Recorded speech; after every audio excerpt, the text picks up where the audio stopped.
Hello everyone, this is Akansh Suman here. Now we are going to start the discussion on the acceleration analysis. That is the part of the second chapter.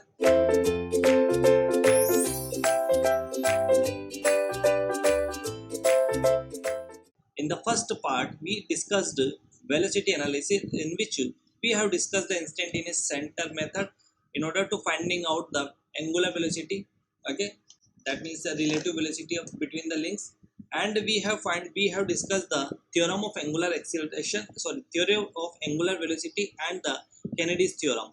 Okay, now in the acceleration analysis, we will discuss about the accelerations. Generally, we know there are normal acceleration and the tangential acceleration. Okay, but in this chapter we will discuss Coriolis acceleration also.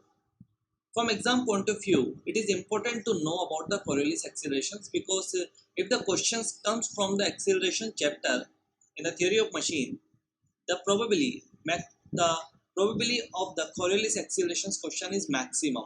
Okay, that may be the possible that the questions from Coriolis accelerations comes in the exam. So basically we will discuss in detail in the of the Coriolis accelerations, and we will do some questions on the basis of the Coriolis accelerations. But before we study about the Coriolis acceleration, we need to understand what is the accelerations, how it denotes in the different form. So I am giving you the definition of the accelerations. Basically, there are we know that there is a linear velocity and the angular velocity. Similarly, there is a angular acceleration. Angular acceleration, that is denoted by alpha. That is the rate of change in angular velocity. What it is? Rate of change in angular velocity, and we know that angular velocity is denoted by omega. Okay, so that is the rate of change of angular velocity. It can be written as the d omega by dt is equal to d omega by dt. Now we are going to discuss the linear acceleration. Linear acceleration is denoted by the a small a. Okay, so I can write a is equal to rate of change of linear velocity. That is the rate of change of linear velocity. Linear velocity, yes or no? Linear velocity, so that would be denoted by dv by dt. Okay, now you are understanding what is the angular acceleration and what is linear acceleration. Okay, angular acceleration is the rate of change in angular velocity, that is denoted by omega. Okay, and the linear acceleration is rate of change of linear velocity, where v can be written as r into omega. Okay, v can be written as r into omega.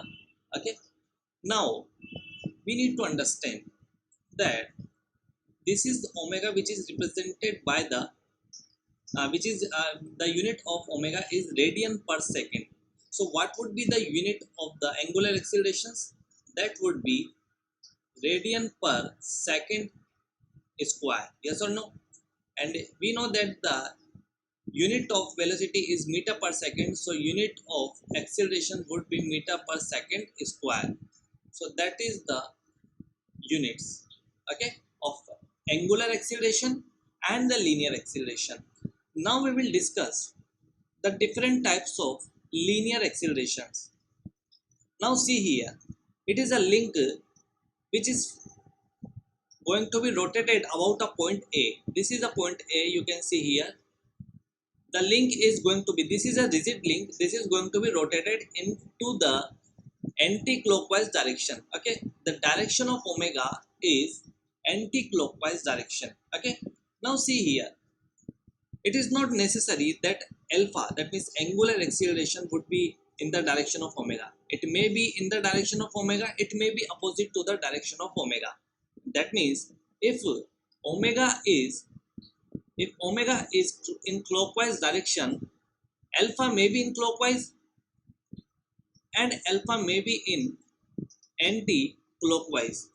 Okay, when the alpha is in clockwise, that means if it is along the direction of omega, we will say this is the acceleration. Okay, that means the angular acceleration, and if it is in, that means the body going to accelerate, I mean to say. Okay, now if alpha is in opposite direction to the direction of omega, that means we will say d acceleration. Okay, deceleration, that means the acceleration, that means the body is going to be retarded, you can say retarded, that is going to be, body is going to be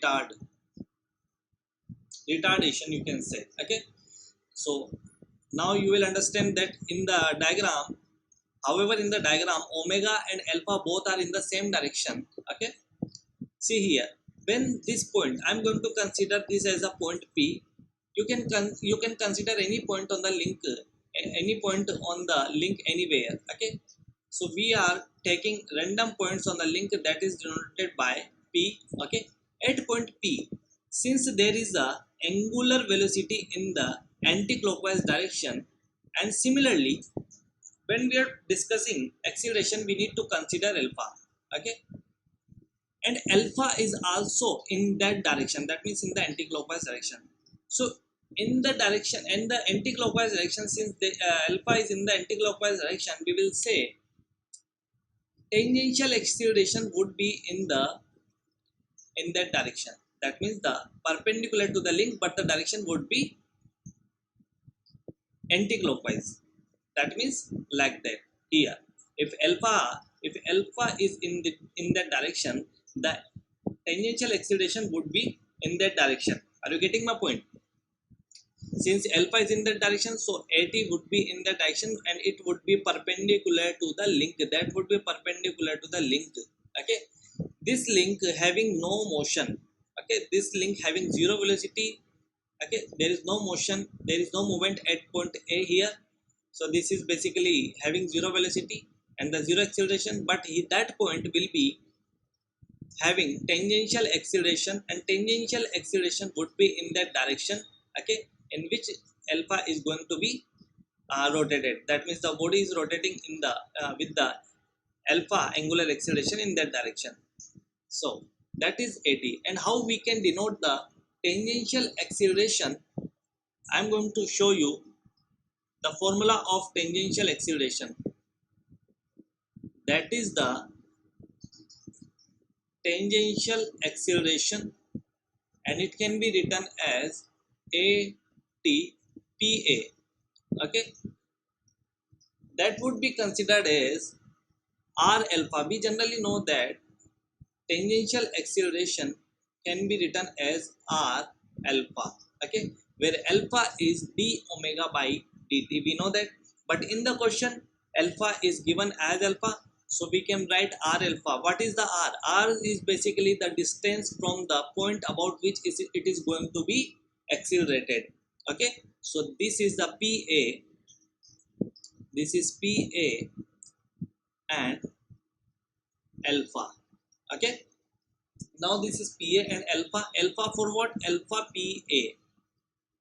This is the angular acceleration, and this is the distance from the point about which it is going to be accelerated. Now this would be in perpendicular to the radial direction, the direction of the tangential acceleration, that would be perpendicular to radial, that is perpendicular to radial. It is known only for input link. Okay, and it may or may not be zero, doesn't matter. So there is no you cannot say this is always zero, this cannot be zero, this may be zero and this may not be zero, both the things are possible. And this is happen, the tangential acceleration arises because of change in magnitude of the velocity. So I'm going to write here that it can be it can be 0 or cannot be, both the things is possible. cannot be cannot be 0. Okay, and the acceleration, that means the tangential acceleration arises just because of change in magnitude of the velocity. If there is a magnitude of the velocity changes, we will say there is a tangential acceleration. Okay, so because of change in magnitude, because of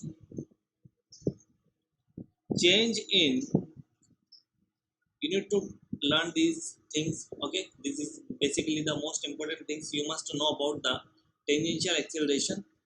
Change in magnitude of velocity, magnitude of velocity, that means it is responsible for the change in magnitude of the velocity. Okay, now this is the basic points about the tangential acceleration. Okay, now we will discuss normal acceleration. So I'm going to write here about the normal acceleration. You can see here in the diagram normal accelerations is here. Okay, normal acceleration is here. Now see here, if there is a circular motion, normal accelerations cannot be zero. In the circular motion, normal accelerations cannot be zero. This can be zero. Tangential acceleration can be zero, cannot be zero. But in case of rotational circular motion, normal accelerations can never be zero. I'm going to write here it cannot be zero for while in circular motion. In circular motion, it cannot be zero. Okay, normal acceleration. It can be zero. Initial acceleration can be zero, cannot be zero, but normal acceleration cannot be zero in the circular motion.